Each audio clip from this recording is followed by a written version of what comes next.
Hello दोस्तों, welcome back to our YouTube channel government career feed. जैसा कि आप लोगों को पता है कि हम आपके लिए सरकारी नौकरी जो है वो लेकर के आते रहते हैं। तो आज भी हम लेकर के आए हैं आप लोगों के लिए, जो कि आपका रेलवे का है। ठीक है, यानी कि जो आपका आरआरबी की तरफ से है उसके लिए आया हुआ है, जो कि आपका 10+2 यानी कि जो आपका अंडर ग्रेजुएट है उसके लेवल के लिए है एग्जामिनेशन की कौन कौन सी वैकेंसियाँ हैं। ठीक है, उसका क्या क्या जो है आपका फॉर्म फिलअप का डेट कब से स्टार्ट है। ठीक है, तो सबसे पहले यहाँ पे देखते हैं कि जो आपका पोस्ट डेट है, पोस्ट डेट में आपका जो दिखा रहा है यहाँ पे 21 सितंबर 2024, यानी कि ये जो है नोटिफिकेशन कल ही आपको रिलीज किया गया है। ठीक है, जो आपका टाइमिंग है वो रात का टाइमिंग है, 1:20 AM में आपको क्या किया गया था, रिलीज किया गया था। ठीक है, तो चलिए इसमें आगे देखते हैं कि किस तरीके से इसमें आपका पोस्ट जो है वो दिया गया है। उसके बाद जो है इसमें कौन कौन सा वैकेंसी है, क्या क्या उसके नेम है। ठीक है, तो यहाँ पे कुछ इंपॉर्टेंट डेट है उसके बारे में बात करते हैं आपको। ठीक है, इंपॉर्टेंट डेट में आपको साफ साफ दिख रहा होगा कि जो एप्लीकेशन बिगेन है वो आपका 21 तारीख से, यानी कि कल के डेट में ही क्या हो गया है, ये आपका स्टार्ट हो चुका है। ठीक है, फिर आपका दे रहा है कि last date of apply online, तो ये आपका 20/10/2024, यानी कि ये आपका अक्टूबर तक जाएगा। यानी कि 20/10/2024 तक जो आप इसमें अप्लाई कर सकते हैं। और उसके बाद इसमें ये भी दिया गया लास्ट डेट ऑफ पेमेंट, यानी कि जो एग्जामिनेशन फी है, ठीक है, वो आप कब तक पेमेंट कर सकते हैं। तो इसका भी है जो है आपका 22/10/2024 तक दिया गया है, यानी कि 22/10/2024 तक आप क्या कर सकते हैं, इसका पेमेंट कर सकते हैं। ठीक है, फिर उसके बाद आपका ये भी आता है कि अगर आप फॉर्म फिलअप करते हैं तो उसमें किसी तरह का अगर गलत हो जाता है, ठीक है, तो उसके लिए भी यहाँ पे एक ऑप्शन दिया गया है आपको। ऑप्शन ये दिया गया है कि आप उसको करेक्ट कर सकते हैं। ठीक है, तो जो आपका करेक्शन विंडो ओपन होगा वो आपका 23/10/2024 से लेकर के 1/10/2024 तक के बीच में रहेगा। ठीक है, एग्जाम डेट जो है वो आपका पता ही है कि जो एडमिट कार्ड आएगा उसके बेसिस पे आपको बता दिया जाएगा। इसका डेट पहले जो है वो नहीं बताया जाता है। फिर हम यहाँ पे बात करेंगे एप्लीकेशन फ़ी के बारे में। तो एप्लीकेशन फ़ी के बारे में बात करते हैं, तो जो भी आपका जनरल है, ओबीसी है, ईडब्ल्यूएस है, उसको लगभग 500 रुपये देने पड़ेंगे। ठीक है, फिर उसके बाद जो आपका एससी एसटी है, जो आपका फिजिकल हैंडीकैप है, उसको 250 देना पड़ेगा। फिर उसके बाद आपका जो ऑल कैटेगरी फीमेल है, यानी कि फीमेल जो हर एक कैटेगरी के हैं, चाहे वो एससी के हो, एसटी के हो, ओबीसी के हो, ईडब्ल्यूएस को, उन सारे को जो है आपका 250 रुपये जो है आपको पेमेंट करना है।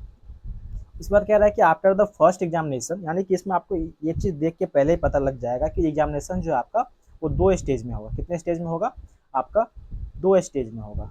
2 स्टेज हो जो है आपका एग्जामिनेशन होगा। ठीक है, उसमें फर्स्ट स्टेज जो है, जैसे कि आपका अनरिजर्व है, ओबीसी है, ईडब्ल्यूएस है, तो इसमें क्या होगा कि आपका 400, ठीक है, यानी कि अगर फी आपका 500 था तो उसमें से 400 आपका क्या हो जाएगा, रिफंड हो जाएगा। ठीक है, फिर इसके बाद जो आपका एससी है, एसटी है, पीएच है, जो और जो फीमेल कैंडिडेट है, उसका पूरा का पूरा पेमेंट क्या हो जाएगा, आपको रिटर्न हो जाएगा। ठीक है, अब आगे आता है कि हम किस चीज़ से पेमेंट कर सकते हैं। तो आप पेमेंट जो है वो आप जो डेबिट कार्ड है आप उससे कर सकते हैं, जो आपका क्रेडिट कार्ड है आप उससे कर सकते हैं, जो आपका नेट बैंकिंग है आप उससे कर सकते हैं। यानी कि इसमें ऑफलाइन किसी तरीके का आप पेमेंट नहीं कर सकते, आपको सारा कुछ जो है वो ऑनलाइन ही करना पड़ेगा।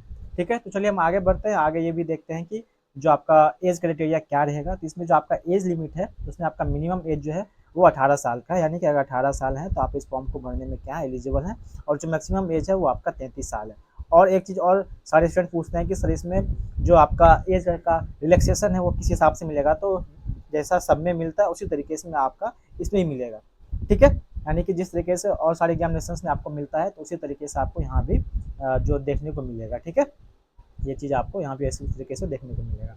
चलिए आगे बढ़ते हैं। आगे बढ़ने के बाद हम ये भी देखेंगे कि जो आपका पोस्ट है, किस पोस्ट के लिए क्या क्या एलिजिबिलिटी है, इसके बारे में बात करेंगे। ठीक है, तो फिर आपका आता है कॉमर्शियल कम टिकट क्लर्क। ठीक है, इसमें टोटल नंबर ऑफ पोस्ट जो आपका 2022 है। ठीक है, इसमें क्या क्या एलिजिबिलिटी होना चाहिए। तो आपका 10+2 जो है किसी भी इंटरमीडिएट जो आपका बोर्ड है उसे होना चाहिए, चाहे आप सीबीएसई से हैं या फिर आप बिहार बोर्ड से हैं, इसमें कोई दिक्कत नहीं है, आप किसी से भी रह सकते हैं, दोनों एलिजिबल हैं इसमें। ठीक है, इस बार मार्क की बात करें तो जो आपका ओबीसी है, जनरल है, ईडब्ल्यूएस, इनको 50% मार्क आना चाहिए। उसके बाद जो आपका आता है एससी एसटी, ठीक है, और जो आपका फिजिकल हैंडीकैप है उसके लिए पास ओनली। तो पास ओनली का मतलब कितना हो जाता है आपका 33%, कितना आ जाएगा 33% आपका आ जाएगा। ठीक है, 33% होना चाहिए, तब जा करके आपका क्या है इसके लिए एलिजिबल है। ठीक है, तो उसी तरीके से फिर आपका आता है ट्रेन क्लर्क, जो कि आपका टोटल नंबर ऑफ पोस्ट जो इसमें आपका वो 72 है। ठीक है, उसके बाद इसकी जो एलिजिबिलिटी है वो same as the commercial cum ticket clerk की जो है उसी की तरह सेम है। ठीक है, चलिए हम आगे बढ़ते हैं। आगे जो है आपको 2 पोस्ट के बारे में और बताऊंगा इसमें। ठीक है, एक आपका आता है अकाउंट्स क्लर्क कम टाइपिस्ट। ठीक है, कौन सा आ रहा है आपका अकाउंट क्लर्क कम टाइपिस्ट का आ रहा है। टोटल नंबर ऑफ पोस्ट इसमें आपका 361 है। ठीक है, इसके लिए क्या क्या एलिजिबिलिटी होना चाहिए। तो आपका 10+2 इंटरमीडिएट किसी भी बोर्ड से होना चाहिए, चाहे वो सीबीएसई से हो या फिर आपका बिहार बोर्ड से हो, मैंने आपको पहले बताया था। इसमें जो आपका क्राइटेरिया है, यानी कि आप फॉर्म भर सकते हैं, इसके लिए आपको 50% मार्क आना चाहिए, जो कि जनरल, ओबीसी और ईडब्ल्यूएस के लिए है। उसके बाद जो आप एससी है, एसटी है, पीएच है, तो उसके लिए बस पास होना चाहिए। पास कहने का मतलब है कि 33% मार्क होना चाहिए बस, उसके बाद जो है आप इसके लिए एलिजिबल है, ठीक है। फिर आपका आता है कि कंप्यूटर टाइपिंग इंग्लिश 30 वर्ड पर मिनट, और अगर हिंदी है तो 25 वर्ड पर मिनट, ठीक है। यानी कि आपका इंग्लिश में 30 वर्ड पर मिनट आपका टाइपिंग स्पीड होना चाहिए, और जो आपका हिंदी है उसमें 25 वर्ड पर मिनट होना चाहिए, ठीक है। उसके बाद जो नेक्स्ट पोस्ट है उसके बारे में बात करते हैं, तो आपका जूनियर क्लर्क कम टाइपिस्ट का है, ठीक है। इसमें इसमें टोटल नंबर ऑफ सीट आपका 990 है, ठीक है। इसकी जो आपकी एलिजिबिलिटी है वो आपको सेम एज आपका अकाउंट क्लर्क कम टाइपिस्ट के जो है उसी की तरह सेम है आपका, ठीक है। चलिए आगे बढ़ते हैं।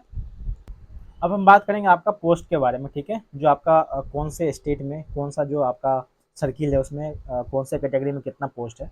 फिर आप यहाँ पे देख सकते हैं जो आपका अहमदाबाद है, टोटल नंबर ऑफ सीट आपका इसमें कितना है, 210 है। फिर उसके बाद जो आपका अजमेर है, ठीक है, अजमेर में आपका 71 सीट है। फिर आपका जो बेंगलुरु है इसमें आपका 60 सीट है, ठीक है।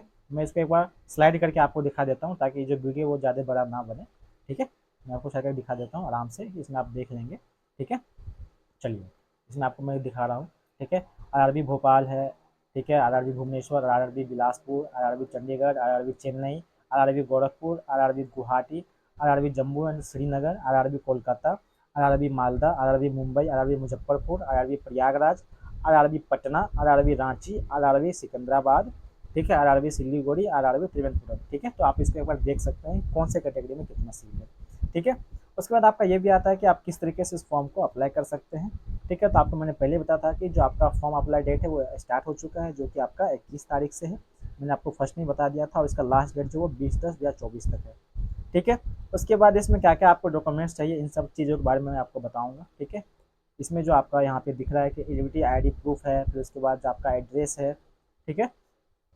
उसके बाद आपका बेसिक डिटेल्स जो कुछ है वो सारे, ठीक है। चलिए हम अब आगे बढ़ते हैं। जो आपका नोटिफिकेशन आया हुआ है, तो नोटिफिकेशन की तरफ हम आगे बढ़ते हैं, ठीक है।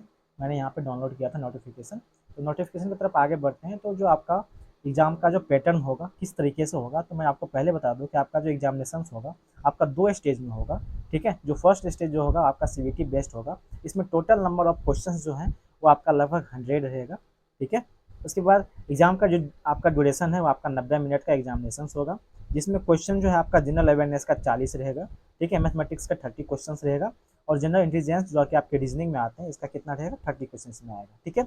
और एक चीज़ आपको ध्यान रखना पड़ेगा यहाँ पे क्या है कि अगर आप क्वेश्चन को अटेम्प्ट करते हैं, ठीक है, अटेम्प्ट करने के बाद क्या हो रहा है, अगर मान के चलिए कि आप किसी क्वेश्चन को अटेम्प्ट कर रहे हैं और वो गलत हो जा रहा है, तो इसमें आपका नेगेटिव मार्किंग भी है, जो कि आपका 1/3 है। कितना है, 1/3 मार्किंग है। अगर आप एक क्वेश्चन को अटेम्प्ट करते हैं, अगर वो गलत होता है तो आपका जो मार्क्स कटेगा वो 1/3 होगा, ठीक है। उसके बाद कह रहा है कि the first stage CBT is of the screening nature and the standard of the questions for the CBT will be generally in conformity with the educational standard prescribed for the post. The normalized score first stage CBT shall be used for the short listing of the candidate for the second CBT as per the merit list, ठीक है। यानी कि जो आपका second merit list जो बनेगा आपका, वो आपके फर्स्ट स्टेज का जो एग्जामिनेशन हुआ था उसके बेसिस पे बनेगा, ठीक है। अब यहाँ पे एक चीज़ और कह रहा है कि कैंडिडेट, ठीक है, who are shortlisted for the second CBT test availing the reservation benefits of the OBC NCL। तो मैं आपको बता दूं कि अगर आप OBC से हैं, अगर आप NCL लगाना चाह रहे हैं, तो आपका स्टेट लेवल का नहीं, ये आपका सेंट्रल लेवल का होना चाहिए, ठीक है। SC ST EWS जो भी है इन सब का सब्सिक्वेंट क्या हो जाएगा, आपका वैलिड होगा, ठीक है। चलिए अब हम सिलेबस के बारे में बात करते हैं। तो जो आपका मैथमेटिक्स है, ठीक है, जो आपका मैथमेटिक्स है इसमें क्या क्या आपका सिलेबस रहेगा, तो इसमें आपका नंबर सिस्टम है, उसके बाद डेसिमल है, फ्रैक्शंस है, एलसीएम है, एचसीएफ है, रेशियो एंड प्रोपोर्शन है, परसेंटेज है, मेजरमेंट है, टाइम एंड वर्क है, टाइम डिस्टेंस है, सिंपल एंड कंपाउंड इंटरेस्ट है, प्रॉफिट लॉस है, एलिमेंट्री अलजेब्रा है, ज्योमेट्री एंड द ट्रिग्नोमेट्री है, एलिमेंट्री स्टैटिक्स है, ठीक है। फिर आपका जो जनरल इंटेलिजेंस है उसमें देखिए एनालॉजिक है, कंप्यूटेशन का नंबर, आप इसको एक बार पढ़ लीजिए, ठीक है। मैं इसको एक बार थोड़ा सा स्लाइड करके आपको दिखा देता हूँ, आप इसको क्या कीजिए एक बार पढ़ लीजिए, ठीक है। पढ़ने के बाद जो है इसमें और चीज़ देखेंगे, ठीक है।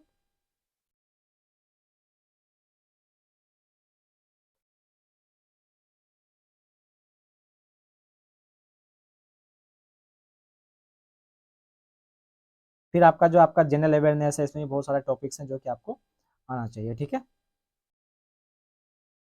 फिर जो आपका सेकंड सीबीटी टेस्ट होगा, ठीक है, इसमें टोटल नंबर ऑफ जो क्वेश्चन है वो आपका कितना रहेगा, 120 रहेगा, ठीक है।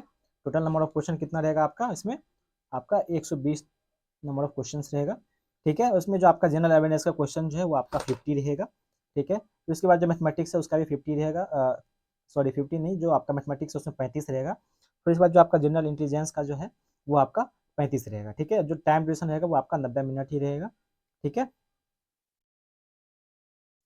और यहाँ पे एक चीज़ और दिया गया है कि the examination duration will be 120 minutes for the eligible PWD candidate. अगर आप जो आप फिजिकल हैंडीकैप हैं या फिर ऐसा कुछ है तो आपको अलग से टाइम दिया जाएगा, ठीक है। चलिए, सेकंड स्टेज का जो आपका एग्जामिनेशन होगा उसका क्या क्या सिलेबस है वो सेम ही है, ठीक है। जो आपका स्टेज 1 का था वो सेम ही था, ठीक है। अगर आपको ये वीडियो अच्छा लगा तो आप इसको लाइक करें, शेयर करें, सब्सक्राइब करें। जय हिंद।